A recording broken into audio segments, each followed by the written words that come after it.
Hello once again, everybody. My name's Mitch. Welcome back to the series I'm Turning 30, where I, Mitch, talk about something that's made me me, whether it's a past thing, a present thing, something in the future, or a mixture of all three. And as you can see, today's topic is travel. Getting older, I started to realize that travel was something very accessible. It wasn't until I was in my mid early 20s that I figured out that I was able to travel. Even though I had gone on trips and things with my family before then, it wasn't something that I necessarily considered like I was traveling around the world or going to all these different countries. Now, looking at the older generations, I feel like I never heard of them ever going to many other countries. I feel like I never heard stories or that it was an accessible thing as they were growing up. Maybe it's because of the difference in flight technology, maybe it's a fear, maybe it's the advancement of the technology, people feel safer to fly, maybe the prices have gone down on traveling and tickets and airfare, I'm not sure. But I feel like in general, people didn't really go to all these countries at such a young age, especially in their 20s. That wasn't just a thing that people did.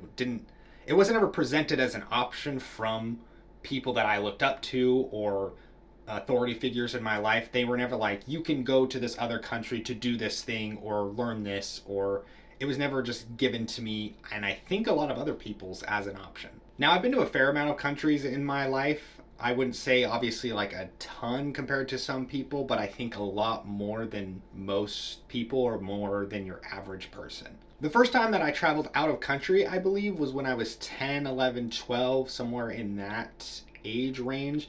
I had gone to a couple of different states around Utah around that time, but that wasn't, I guess, traveling. I know some people kind of stay in the same state their whole life, but I'm talking about like different country traveling.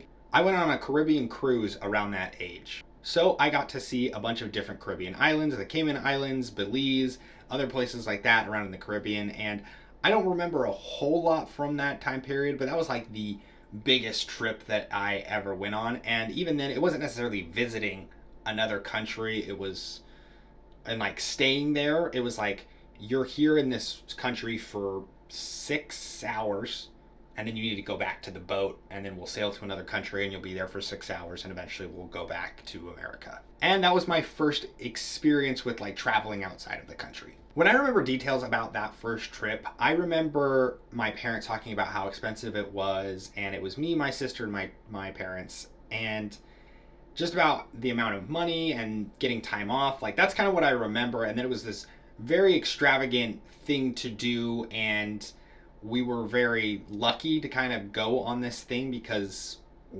trips and going out of the country just doesn't happen very often. That was the mindset that I was kind of fed, or that I remember hearing, that this isn't something that happens often and you won't be able to experience going to another country very often. At least that's what I remember. I feel like hearing when I was young about how difficult it was to do this, and we were very lucky to have done so. And that mindset stuck with me throughout my teen years. I never planned or was planning on ever going to another country. It was never something on my radar. It always seemed like something out of reach. How would I be able to plan that, afford it, things like that? It wasn't until I was in my 20s that I realized that I could do that. Now, as I've mentioned a couple times in other videos, I went to Mexico for 2 years. That wasn't for a trip, it was for a religious mission, so it wasn't necessarily traveling, but that was another traveling out of the country moment. And I actually had to live somewhere for 2 years. So you can kind of count that as a travel moment. It wasn't necessarily for leisure travel, it was just a different type of travel, but that would be my second big, this is traveling, seeing the world type of thing, even if it was just the Mexican side of the Mexico-America border. But that experience in Mexico was very different because I didn't have to buy the plane tickets. There was housing provided for me wherever I moved throughout those 2 years. I didn't have to find somewhere to stay.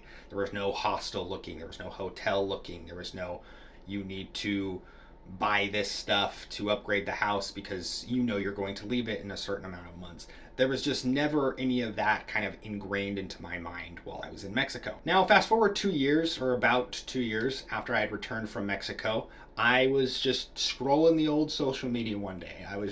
I think it was on Facebook. I'm pretty sure it was on Facebook in 2016. While I was scrolling on Facebook, I saw this post by this girl that I knew in high school. And we were friends back in high school, but we hadn't really talked a whole lot. But we were still, I would say, amicable. And I can't remember exactly word for word what the post said, but essentially it was, I'm going to Thailand this day to this day. I'm currently going by myself or something. Is there anybody that wants to go?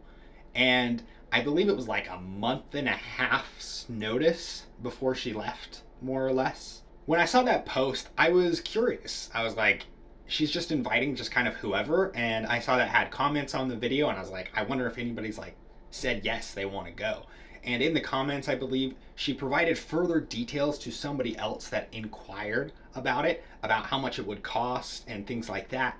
And when she laid it out, I was like looking at it in the comments, and I was like, I could do that. When I realized that it was an option, that I had the money, and that getting the time off was going to be a okay experience, I think, I commented on that Facebook post and I was like, hey, I think I'm free and can go. Would it be cool if I came? And she said yes. So I quickly did the things that I needed to do in order to get the time off. It was during the finals week of one of my semesters during school. I got the okay from one of my professors to turn in a final a little bit earlier. I got the time off from my work. It was my first like big trip and big first time using a bunch of time off, especially right after I had gotten a management position at the company that I had worked at. So it was a big deal to get these kind of days off and for everything to kind of just work out for me having the money to go on this trip to Thailand. Now it was crazy because, like I said, I really didn't know how to plan a trip at all. I knew that I could go, and now that I'd gotten everything taken care of, I was like, cool, I'm going. How do I plan for a trip though? What is there to do? What is there to see? Does every hour need to be planned? Do you just go and figure it out? What's the kind of MO when you are traveling? Luckily for me, the girl that I went with also had a friend that came, and both of them had traveled a decent amount and knew the ins and outs of how to travel, where to go, where to stay, and really helped me understand how to mix doing planned activities with these spontaneous random things. We're going to do this day, and really helped me figure out how to wrap my head around an itinerary of a trip, and also not just have a complete itinerary, but also leave moments where you can kind of enjoy the country that you're in. So shout out for those two girls for kind of sparking my interest in traveling. And they even told me that as we were going home, they told me, you are going to want to travel more now. Now that you've experienced this and you had a good time in Thailand, you're going to want to go just all over the world and see all these different places. And they were very right. I made it a point after I went to Thailand. I was like, I'm going to do this every year. I'm going to go on an international trip every single year to a different country. And I did. For the years of 2016, which started in Thailand, 2017, 2018, 2019, I went to a different country. Now, obviously, COVID hit in 2020, but I did have a trip planned for that year. So because of COVID, the trip in 2020 ended up getting pushed to 2021. And I also went on a trip last year in 2022. And now in 2023, I'm in Japan, and I feel like that in itself is kind of a trip.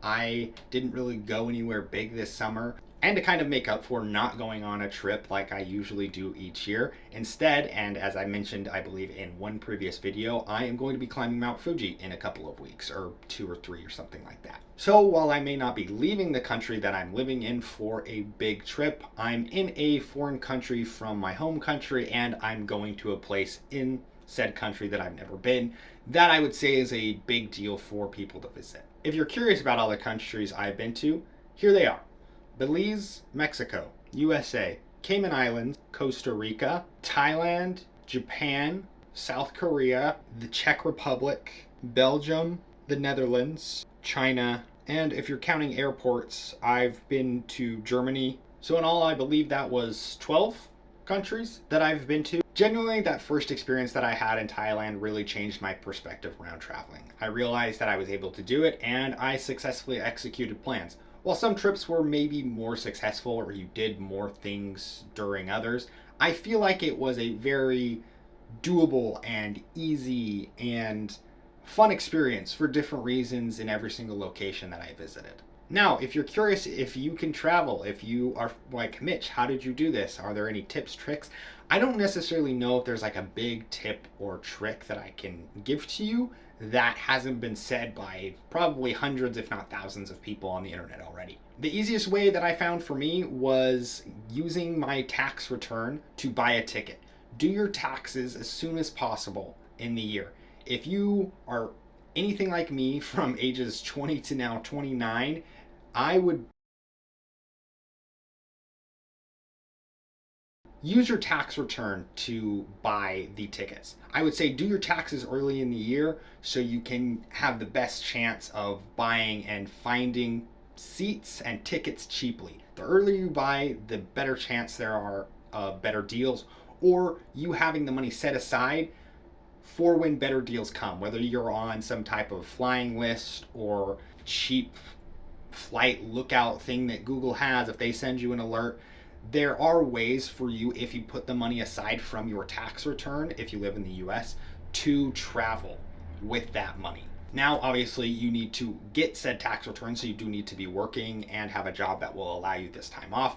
Luckily, I always had a job that allowed me to do so, or I would try to plan it maybe around a longer holiday time in the summer or fall so that I would have to take less days off from work. But the ticket in itself is easily the most expensive part, and if you buy it early, that's one huge expense that is now done months and months in advance before you actually go on the trip. Like if you buy the ticket a month or less, or even a month and a half or less before, you really don't have an opportunity, if you're working, to garner and gain more money from working back to spend on your trip. You really need to give yourself a buffer period after you buy the tickets to get money back from working.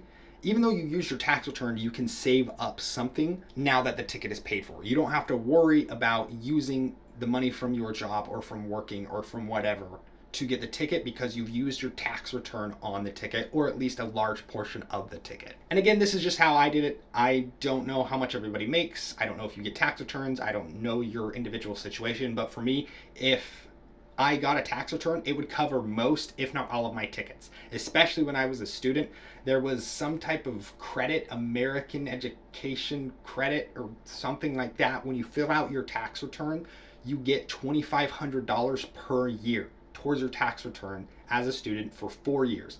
That in itself is enough to get you a ticket. If you're not taking summer classes, that $2,500 will pay for your ticket and a large portion of your trip. So if you're a student, do your taxes yourself. You will get the credits. Do not let your parents do them. Do not hire someone to do them. You can do them. I highly recommend Free Tax USA. They are a wonderful service and very easy to work with. It will get you that $2,500 if you're a student. That will help you go on these trips. If you're no longer a student, I still recommend doing your taxes yourself on Free Tax USA. It is very helpful. You are not sending money to something controlled by TurboTax, which is a terrible corporation, and you will have this money to go on trips if your situation is similar to mine at all. Second thing I would say, if you're traveling to Asia, not so much in Europe, there are some available, but mostly in Asia, look for hostels. Hostels are so cheap to find in Asia. Just, browse the reviews, make sure that the photos, the reviews fit whatever you're looking for, that you're comfortable staying there, and make sure you don't go anywhere that doesn't have reviews or a low amount. If you go somewhere that doesn't have reviews or a low amount, you may come across either some type of heating, cooling situation, whether it's hot or cold in the country. It may be difficult to sleep. You always want to be careful about bed bugs. Even non-hostel, you should still be checking hotels and wherever you stay and making sure there are not bed bugs or bugs in general that will infest your clothing or anything like that. You want to be very careful. That's like the number one thing that I check for. But generally in hostels, especially in Asia, I believe when I came to Japan in 2017, me and my friends found a hostel that was $17 a night for each person. That's it. So we could have stayed in the one hostel. It was in one city, so we didn't stay there the whole time. But if we had wanted to stay in that city the whole time for $17 a night, you're there for 2 weeks, and that's not that much money. I can't do quick math in my head. 17, it'll be on the screen. I'll do the math in post because I can't think right now. Or if you know what 17 times 14 is in your head, that's how much it would be, which is not a lot for a stay in somewhere that was private, comfortable, clean, had amenities. It was a wonderful place in Kyoto that we stayed when we came here. And obviously that's a low price point, but even when you look at hostels that are on a higher end, you're not going to find something that is more than $50 a lot of the time.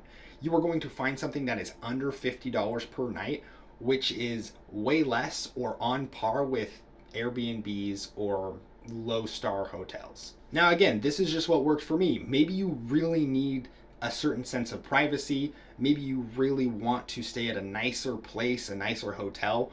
But if you're going to be out and about all day, the hostels, especially in Asian countries, really are very nice, do have security and places to lock your things. There's so much put into the hostels so people can experience the country. So I highly recommend you look for hostels. I use an app called Hostelworld that is very helpful in finding locations to stay. Now, this is mostly for Asia. In Europe, I also have used Hostelworld, but I believe Airbnb and those type of things are a little bit bigger over there. You can still use them in Europe, but you have a plethora of options available to you if you just look at things like Hostelworld, Airbnb. There are locations that are cheap for you to stay, or anything that's similar. Even if you don't like one of those companies, there's something like that that you can stay at. Even now, hotels are bringing down or slightly bringing down their prices to match what hostels and Airbnbs have done. And Airbnb fees are actually going up.